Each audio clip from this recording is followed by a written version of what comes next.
പ്രണയം 8 വർഷത്തെ സുദീർഘമായ കാത്തിരിപ്പിനും പ്രണയത്തിനുമൊടുവിൽ വീട്ടുകാരുടെ എതിർപ്പുകളെ അവഗണിച്ചുകൊണ്ട് മീര മാധവനെ വിവാഹം കഴിക്കുമ്പോൾ അവൾ കരുതിയത് ലോകം മുഴുവൻ തൻ്റെ കൈപ്പിടിയിലായെന്നാണ്.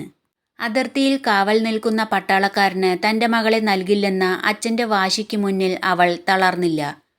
അവളുടെ ഉറച്ച തീരുമാനത്തിനു മുന്നിൽ വീട്ടുകാർക്ക് മൗനം പാലിക്കേണ്ടി വന്നു. ഒരു തുളസിമാല ചാർത്തി ലളിതമായ ചടങ്ങുകളോടെ അവർ ഒന്നായി.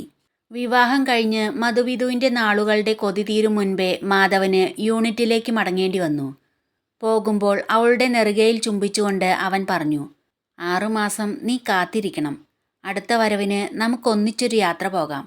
മാധവൻ പോയി കൃത്യം 6 മാസം തികയുന്ന ദിവസമായിരുന്നു അന്ന്. മീര അവൻ്റെ വരവിനായി കാത്തിരിക്കുകയായിരുന്നു. വീടിനു മുന്നിലെ റോഡിലൂടെ ഒരു പട്ടാള വണ്ടി വരുന്നത് കണ്ടപ്പോൾ അവളുടെ ഉള്ളമൊന്നു പിടഞ്ഞു. വണ്ടിയിൽ നിന്നിറങ്ങിയത് മാധവനായിരുന്നില്ല, മറിച്ച് അവൻ്റെ യൂണിറ്റിലെ സുഹൃത്തുക്കളായിരുന്നു. അവരുടെ മുഖത്തെ ഗൗരവം മീരയുടെ ഉള്ളിലെ പ്രകാശത്തെ കെടുത്തിക്കളഞ്ഞു.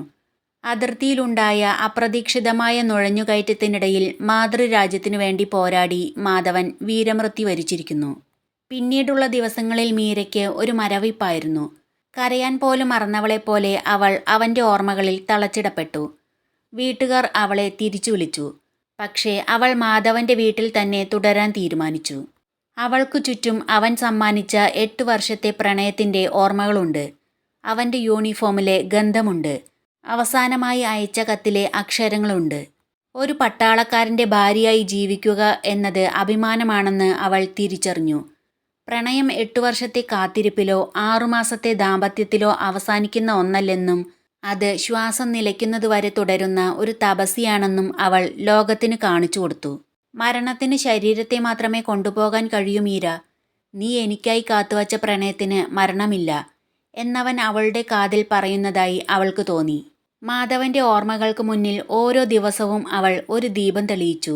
അത് കേവലം ഒരു പ്രണയിനിയുടെ ദുഃഖമായിരുന്നില്ല, മറിച്ച് ഒരു വീരനായകൻ്റെ ഓർമ്മയ്ക്ക് മുന്നിലെ നിത്യപ്രകാശമായിരുന്നു.